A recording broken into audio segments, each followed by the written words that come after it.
Now we're going to do a really interesting project now, and this involves gold, silver and bronze pencils.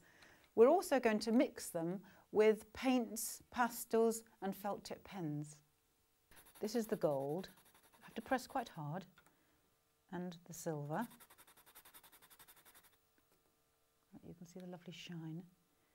And then you can mix them with either paint or pastel or pen.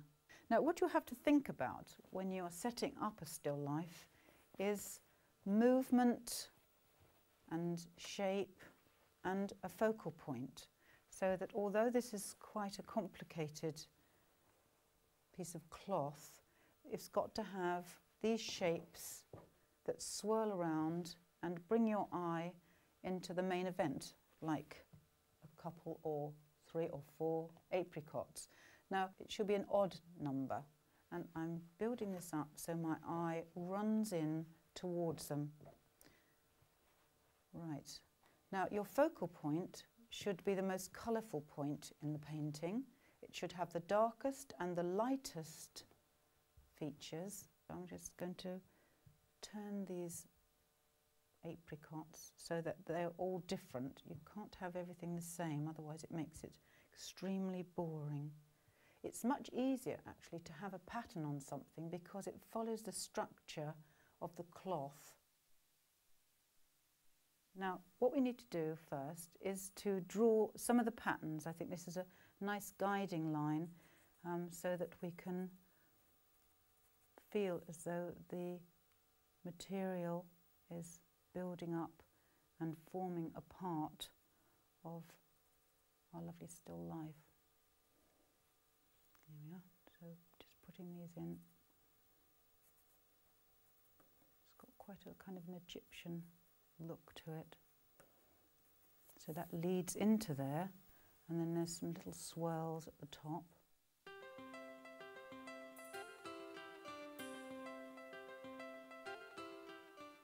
Now I'm going to block in some of the areas with pencil, very soft, so that the washes are going to be very gentle.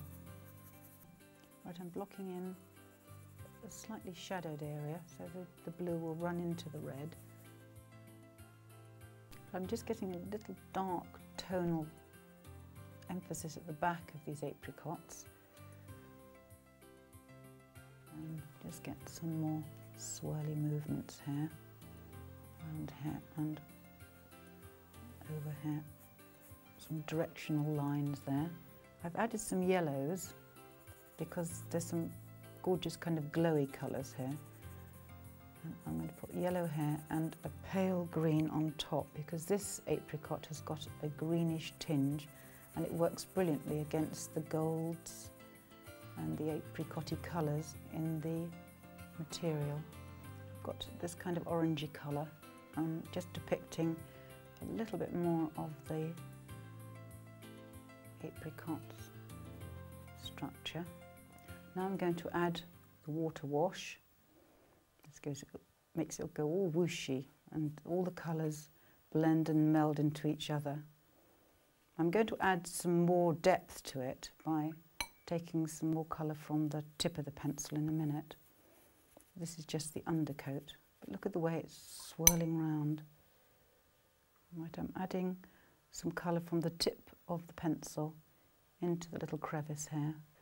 You need to tease the colour quite a lot if you want it really dark, otherwise it will be too insipid because it dries up to, I should say, just like watercolours, up to about 40% lighter, so you do need to make a bit more impact. Slowly build up some of the creases and the intensity in the nice design around the apricots. I could then dip the pencil into that crevice and emphasise it a bit more into there, around. That's what's so lovely about these pencils, you can draw into the wet. Now the next thing I can do is to get some green onto the tip here and get a swirl of that colour on the far apricot. Right, now the next thing I'm going to do is to squeeze some gold paint onto my paper and add a little bit of lustre to all this. gorgeous. And then you can look at the pattern. I've specially chosen this pattern because it's got such a lot of gold interwoven in the design. Put this in. There we are. Goes round there. Just follows some of the little swirling marks. You need to let the gold paint or pastel dry completely before you add the last little squiggles of the design. And I'm just homing in there some lovely kind of little abstract shapes coming in the back, disappearing up over the top of my material.